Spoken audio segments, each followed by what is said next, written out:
We had no idea as full-time RVers, when you choose your domicile state, that you have to be careful because you can end up being sued. If you're considering becoming a full-time RVer and planning to sell your house and not have a home base, and you're not planning to use a family member's address, then you're going to need to decide where your domicile state will be. So just for sake of clarity, let's talk about domicile and what does domiciling mean? So domicile is a person's fixed, permanent, and principal home for legal purposes. We chose to use the domicile service through Escapees. They helped us with the whole process. And I just want to read from their website what they say domiciling is. A working definition of this term is the place to where you permanently live, and during temporary absences, the place where you intend to permanently return. You have only one domicile at any given time. And the term RV domicile is almost a misnomer because it is not dependent on the structure or vehicle in which you dwell. Some things to consider with domiciling. Your health insurance will be for the state you domicile in. Yeah, so if you need to see doctors and you are not in that state spending time, you could have issues. That was never an issue for us because we don't subscribe really to doctors. So yeah. That wasn't a problem. But you also want to establish social connections in your domicile state. So church, gym memberships, library cards, that kind of stuff. And this is all based on if you are ever investigated, they're going to look deep into this and see what you have changed over to be in your domicile state. Yeah, just like a storage unit. If your storage unit is in your home state, but you domicile out of another state, they'll find that out when they do their investigation. So your doctors, your dentist, your accountant, your financial planner, mechanics, even your attorneys should all practice in the state that you choose to domicile in. So the steps that we took to domicile out of Florida, we got our new Florida address through Escapees. We registered our truck and RV and got our new driver's licenses. We registered to vote in Florida. We filed an affidavit of domicile with the Florida court system, and we spent time in Florida for the first 2 years that we were on the road. We chose to domicile in Florida for a few reasons. The first and the key reason was because we just wanted to spend winters there. We've dreamed of that for so many years. And so that was the main reason. But also you have the added benefit of no state income tax. And we were also able to use our PMB as our domicile address. So we had an actual Florida address as our legal residential address. And that was really just a campground address. And then we would have our mailing address, which was in Texas. And so we didn't have to go back to Florida every year. I think they have you come back every 5 years. I'm not positive. Don't quote me on that. But we thought for sure if we had orders of business that we would be there every winter. So today we are heading to the Secretary of State to get our driver's licenses changed over to Michigan, as well as the vehicle registration and the RV registration.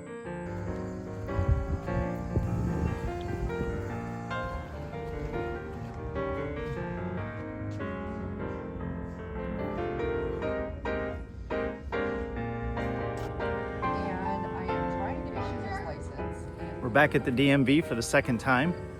We got our license, both of our license taken care of on the first time. After 2 hours. Yeah, 2 hours of here. 2 hours and a hazmat test that he didn't know he had to take. Yeah, that kind of freaked me out. And now we're back for all of our registration stuff. So over $600 later, we have transferred everything back. That was both of our licenses with endorsements and RV and truck. So pretty costly. Over $600.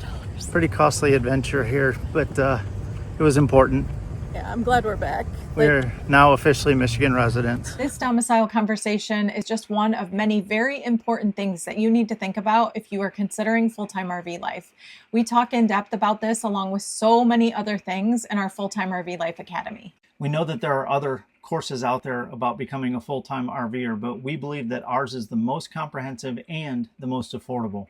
Yeah, we know what it's like to not be able to afford the higher ticket courses, and our goal is and always has been to provide things that everyone can afford, because our goal is for you guys all to be able to get out there and live your dreams as full-time RVers. We also offer personal support in our private Facebook group. So just click the link below or the pinned comment to get more information. Apparently this is something newer, having to do with the Patriot Act or something like that, but it's What I've heard is that the plate or tag number is now your address on your license. Again, this did not happen to us, but I have read accounts of people that have gone and now their tag or license plate is their address on their license. And so that raised a little bit of alarm in us, because we know that that's never going to be okay with anything having to do financial or anything like that. So that kind of was part of what started this heightened awareness of we might need to be making some changes. So another reason that we chose to make this change, and we're going to rewind back to 2021 when we purchased this RV right there. We were dealing with some issues, and the finance guy ended up just being blunt with us and saying, the bank has found out that you guys don't have a legit residential address. They pulled it up here. It comes up as a campground. It's not legit. And so back then, when that was happening to us, we were not aware of the Patriot Act. Nobody talked about it. Nobody mentioned it. But the bottom line is, I'm going to just read what it requires. It requires financial institutions to verify a customer's physical residential address when opening accounts. Mailing addresses are not permitted for verification. Since we use a mail forwarding service, we're provided a PMB, which is a private mailbox address, which are often flagged by banks thanks to the Patriot Act. And that's exactly what happened to us.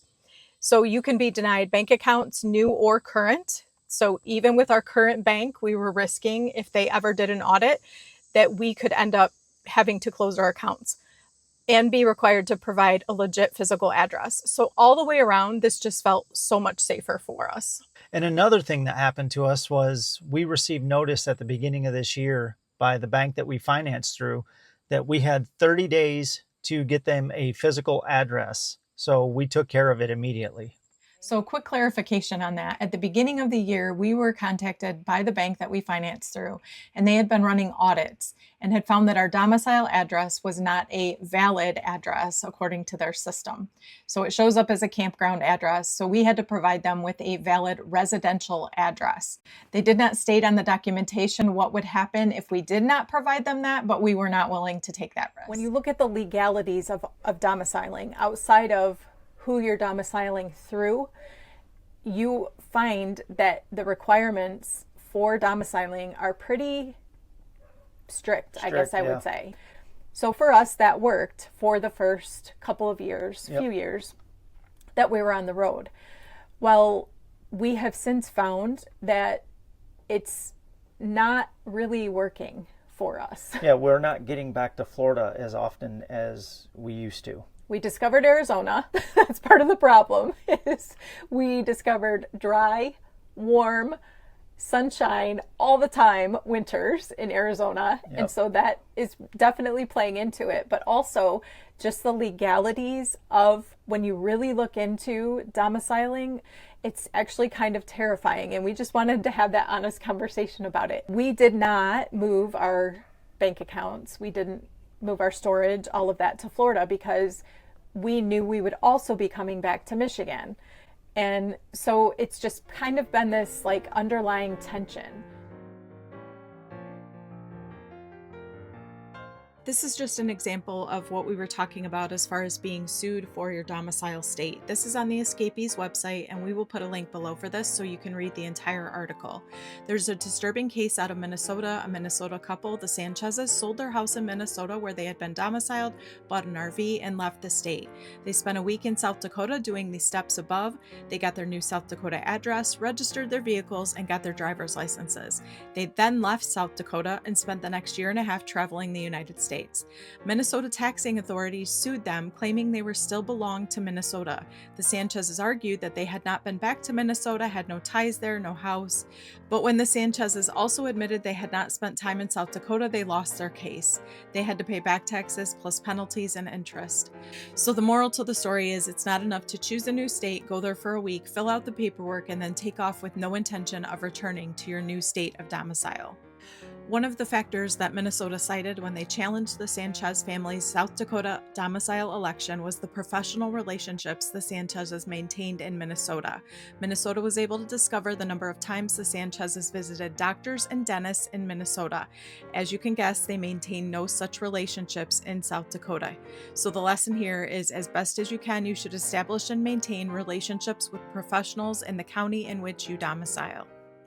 And the last example is, in another case out of Minnesota, professional NBA referees were targeted because they tended to travel often and were rather free to call any state home. One referee had a home in Minnesota and a home in Florida and claimed that Florida was his domicile. Minnesota taxing authorities sued him, alleging he was actually domiciled in Minnesota. He had quit his tennis membership in Minnesota and joined a tennis club in Florida, so the court determined that he must indeed be domiciled in Florida because you can't play tennis remotely. So again, just keep all of this in mind when you're making your decision for your domicile state. So we just want to stress the importance of taking your domicile seriously. Look into it, ask questions. If you have an attorney friend, ask. Just get as much information as you can, because you don't want to get yourself into trouble. We hope this helps those of you who are considering full-time RV life. This is not something that we ever would have thought of when we chose our domicile state. And I think even if we had thought of it, we might not have taken it as seriously as we do now. We take it very seriously now, and we're not willing to risk everything we have just because of that decision. So if you have any questions, just drop those down in the comments below. And also, if any of this surprises you, let us know, because we would like to hear your feedback on it. Now, get out there and wander. So it needs to be something like... Why do I look so weird? See that? I look like I'm 6 feet wide. How about this? Or should I explain that? Because people are going to be like, what are you talking about? Yeah, dude, I have all these notes. Oh, like, you're just like instantly jumping into, like, we gotta... I was ready to tackle it. So what's next? I appreciate. We chose to...